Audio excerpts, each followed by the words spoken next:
Hello guys, ज्ञान सागर और learning platform में आपका फिर से तहे दिल से स्वागत है। गाइस, हम लोगों ने जीव का एक विशिष्ट लक्षण वृद्धि के बारे में पिछली क्लासेस में क्लियर किया था और उसमें हम लोगों ने देखा था कि जो वृद्धि है वो सिर्फ सजीव में ही नहीं बल्कि निर्जीव वस्तुओं में भी होती है। और हम लोगों ने समझा था कि क्यों वृद्धि जो है जीवों का एक विशिष्ट लक्षण है नहीं है।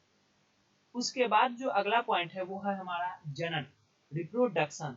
तो हम लोग इस पॉइंट में भी देखेंगे, आज की क्लासेस में हम लोग देखेंगे कि जनन जो है वो भी विशिष्ट लक्षण है जीवों का या फिर नहीं है। तो अगर आपने पिछली क्लासेस नहीं की है तो डिस्क्रिप्शन में लिंक डाला हुआ है, वहां जाके आप क्लासेस क्लियर करें और तब जाके अपनी क्लासेस जारी रखें। तो चलिए हम लोग आज की क्लासेस स्टार्ट करते हैं। गाइस,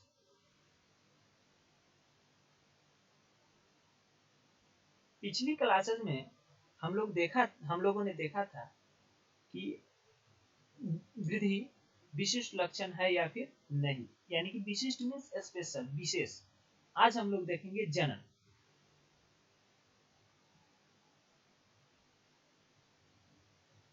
देखिए गाइस, इस प्रकार जनन भी जीवों का अभिलक्षण है।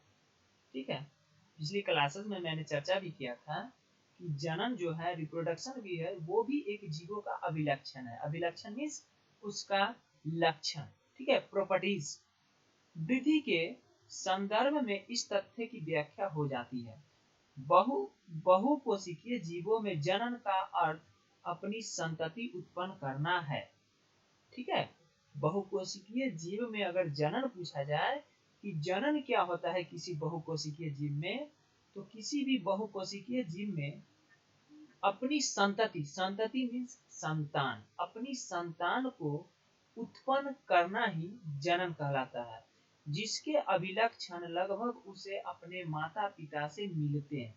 माता पिता से मिलता है, अगर नहीं मिलता तो कुत्ता का बच्चा बिल्ली होता, इंसान का बच्चा हाथी होता ना। लेकिन बहुकोशिकीय जीव में जनन मतलब क्या हुआ? अब अपने बच्चे को जन्म देना, और जन्म देने के साथ साथ जो भी माता पिता का जो अभिलक्षण होता है, गुण होता है, वो आने वाले जनरेशन में उनके संतति में भी चला जाता है। निर्विवाद रूप से हम लैंगिक जनन के विषय में चर्चा कर रहे हैं। ठीक है, यहाँ पे जो हम लोगों ने बताया कि अब उसे अपने माता पिता से मिलता है लक्षण, तो ये हम, इसमें कोई विवाद नहीं है कि हम लैंगिक जनन के बारे में चर्चा कर रहे हैं। ठीक है, आप लोग लैंगिक जनन के बारे में पढ़े होंगे कि लैंगिक जनन में क्या होता है। लैंगिक जनन में माता और पिता दोनों इंक्लूड होते हैं, जबकि अलैंगिक जनन में सिंगल पेरेंट होते हैं।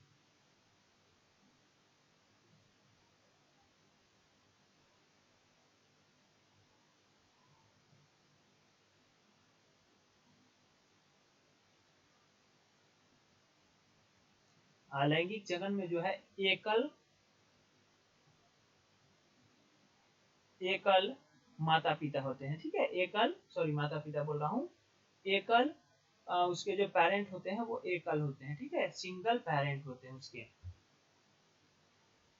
जीव अलैंगिक जनन भी करते हैं। अभी जस्ट मैंने आपको अलैंगिक जनन बताया कि जो भी जीव होते हैं अलैंगिक जनन भी करते हैं। अलैंगिक में क्या होता है, माता और पिता दोनों ही नहीं होते, बस सिंगल पेरेंट होते हैं, वही डिवाइड होके न्यू संतति को जन्म देते हैं। फेंजाई, कवक जिसे कहते हैं, लाखों अलैंगिक बीजाणुओं द्वारा गुणन करती है और सरलता से फैल जाती है। देखिए, फेंजाई क्या है? फेंजाई एक कोशिकीय जीव है। ठीक है, जिसको हम लोग कवक भी कहते हैं। ये क्या करती है? लाखों अलैंगिक बीजाणुओं को, बीजाणु मीन्स छोटे छोटे जो उसके बीज होते हैं, उसको क्या करते हैं? रिलीज करते हैं। और वही जो बीजाणु होते हैं वो जब एनवायरमेंट में जाते हैं और उनके लिए फेवरेबल कंडीशंस मिलता है, जैसा उनको ग्रोथ करने के लिए जो वातावरण चाहिए वो जब उन्हें मिल जाता है तो वो एक न्यू ऑर्गेनिज्म के रूप में डेवलप कर जाते हैं और वो सरलता से फैल जाते हैं। निम्न कोटि के जीवों जैसे ईस्ट तथा हाइड्रा में मुकुलन द्वारा जनन होता है। देखिए, मुकुलन क्या होता है?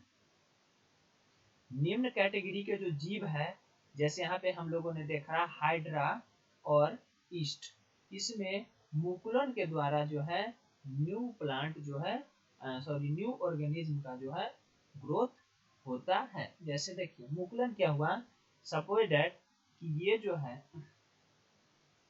ये हाइड्रा है, ये ईस्ट है। इसमें क्या होगा कि ये जो आपको निकला हुआ हिस्सा दिया दिखाई दे रहा है, यही एक बड के रूप में ग्रोथ करेगा। ठीक है, यही एक बड के रूप में ग्रोथ करेगा और ये आगे क्या होगा, टूट जाएगा। ठीक है, इससे क्या हो जाएगा, निकल जाएगा, अलग हो जाएगा। तो इस तरीके से देखिए इसी का हिस्सा टूट के एक नया ईस्ट बन गया। ठीक है, इस प्रोसेस को कहते हैं हम लोग मुकुलन। हाइड्रा में भी कुछ ऐसा ही होता है कि न्यू बर्ड निकलते हैं, फिर वो बर्ड क्या होते हैं, हाइड्रा से टूट जाते हैं और एक नया ऑर्गेनिज्म बन जाता है, तो वो प्रोसेस मुकुलन कहलाता है। प्लेनेरिया चपटाक्री में वास्तविक पूर्ण जनन होता है। देखिए प्लेनेरिया में क्या होता है, वास्तविक पूर्ण जनन होता है, मतलब वो दो बराबर हिस्सों में टूट जाते हैं, अर्थात एक खंडित जीव अपने शरीर के लुप्त अंगों पुनः प्राप्त जीवित कर लेता है। इस प्रकार एक नया जीव बन जाता है।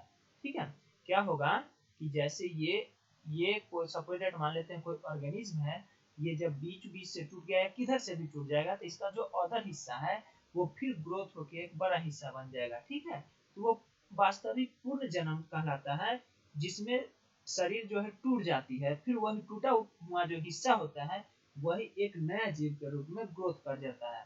ठीक है, फेंजाई तंतुमय शैवाल मॉस का प्रथम तंतु सभी विखंडन विधि द्वारा गुणन करते हैं। ठीक है, ये सारे जो ऑर्गेनिज्म हैं ये सारे विखंडन विधि के द्वारा ही ग्रोथ करते हैं। जब हम एक कोशिकीय जीवों जैसे जीवाणु, बैक्टीरिया, एक कोशिकीय शैवाल तथा अमीबा के विषय में चर्चा करते हैं, तब जनन की वृद्धि पर्यायवाची है, अर्थात कोशिकाओं की संख्या में वृद्धि होती है। देखिए यहाँ पे जितने भी ऑर्गेनिज्म के बारे में हम लोग चर्चा किया, एक कोशिकीय शैवाल हो या अमीबा हो या फिर जीवाणु हो, ठीक है, इन सब का जब ग्रोथ होगा तो क्या होगा कि इसमें कोशिकाओं की संख्या में वृद्धि होगी, 1 से 2 या 2 से 4, इस तरीके से कोशिका जो है बढ़ेगी। हम पहले ही कोशिकाओं की संख्या अथवा भार में वृद्धि के रूप में पढ़ा, पिछले क्लासेस में मैंने आपको बताया भी था, संख्या में वृद्धि हो रही है या फिर भार में वृद्धि हो रही है तो वो वृद्धि ही कहलाएगा। तो यहाँ पे वृद्धि की बात की जा रही है। अब तक हमने देखा कि एक कोशिकीय जीवों में वृद्धि तथा जनन इन दोनों शब्दों के उपयोग के विषय में सुस्पष्ट नहीं है। देखिए पिछली क्लासेस में मैंने आपको बताया था कि जो वृद्धि होता है वो सजीव में भी होता है और निर्जीव में भी होता है। बस अंतर ये होता है कि सजीव में इंटरनली होता है, निर्जीव में एक्सटर्नली होता है, बाहरी होता है। तो इसीलिए वो वृद्धि जो है किसी सजीव का जो है विशिष्ट लक्षण नहीं होता है। उसी तरीके से जो जनन होता है वो भी किसी भी सजीव का एक विशिष्ट लक्षण नहीं होता है। आखिर क्यों नहीं होता, तो चलिए देखिए, कुछ ऐसे भी जीव है जो जनन नहीं करते। झटका लगा, कुछ ऐसे जीव भी है जो जनन नहीं करते। अब जनन नहीं करते मतलब वो सजीव नहीं है, मरे हुए हैं, ऐसा नहीं है ना। जो जनन नहीं करते हैं वो भी सजीव ही है। तो विशिष्ट लक्षण क्या हुआ, विशिष्ट मतलब होता है क्या कि वो विशिष्ट मतलब कब होता है, जब वो होता, कंपलसरी होता, हर एक में होता तभी तो विशिष्ट होता। लेकिन ये हर एक में तो नहीं हो रहा है, कुछ एक्सेप्शंस भी आ रहे हैं, तो ये विशिष्ट तो नहीं होगा। ठीक है, देखिए एक्सेप्शन कौन कौन है। खेसर या खच्चर डंकी का नाम सुने होंगे, बंधे कामगार मधुमक्खी वर्कर बीज का नाम सुने होंगे, और जो अनवर्य मानव युगल होते हैं, अनवर्य मानव युगल जानते होंगे, जिसको हम लोग गांव घर देहात में बोलते हैं बाजी बोलते हैं ना। वैसे पेरेंट्स जो बच्चे को जन्म नहीं दे सकते हैं, तो क्या वो बच्चे को जन्म नहीं दे सकते हैं तो निर्जीव है? नहीं, वो सजीव है ना। तो ये एक्सेप्शन हो गया।